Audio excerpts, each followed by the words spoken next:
comes to one CBS primetime show, looks can be deceiving. What you see on the screen is often far from what goes on behind the scenes. Tonight, as our Himmel in Hollywood series continues, Larry's here to investigate some criminal minds. I guess you would call it a sort of Hollywood gallows humor, but if there's one dichotomy I've discovered during my sojourn to Hollywood, it's that the more serious the show, the funnier the actors. Step onto the set of Criminal Minds and you'll encounter a first-class cast of cut-ups.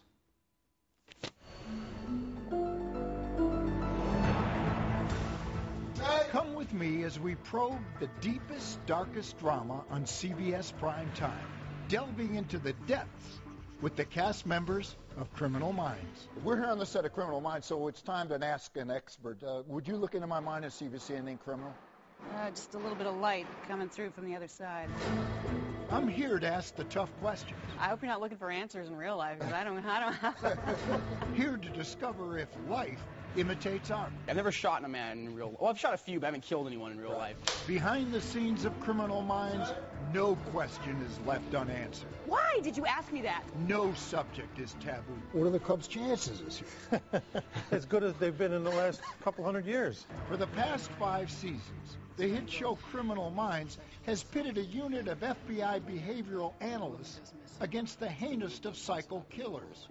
The subject matter is often disturbing. So he has a year-long cycle. It's an about-face for actor Thomas Gibson, who spent 5 years on Dharma and Greg. He plays Aaron Hotchner. I'm the most murky, unfunny edgy guy on TV now, yeah, it's true. And I was maybe a little funnier in my former incarnation on television. Ocho. The Ocho. The Ocho. Is that you? Yeah, but the paradox is that the set here is very loose and kind of That's true. funny. That's true.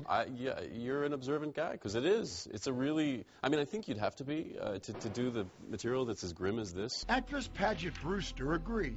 It's actually the filthiest, jokiest crew I've ever worked with on the darkest, most upsetting material. Paget still relishes her role as Emily Prentice. I get to like kick in doors, I get to run around with a gun in heels and wear a bulletproof vest and speak 6 languages. Tony Award-winning actor Joe Mantegna, who plays David Rossi, has always been drawn to the dark side. You have never been a guy who has shied away from a murky, demanding a kind of half-light, half-dark role, huh? No, if I shied away from that, I wouldn't have a career.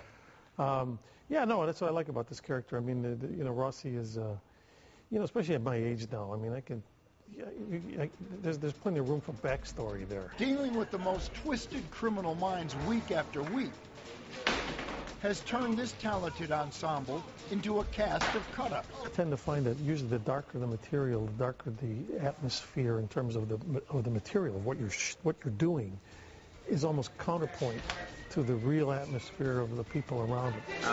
Tonight at 11, we'll show you more exclusive behind-the-scenes action from Criminal Minds and have a one-on-one with former soap opera heartthrob Shamar Moore. This is ridiculous. Woo!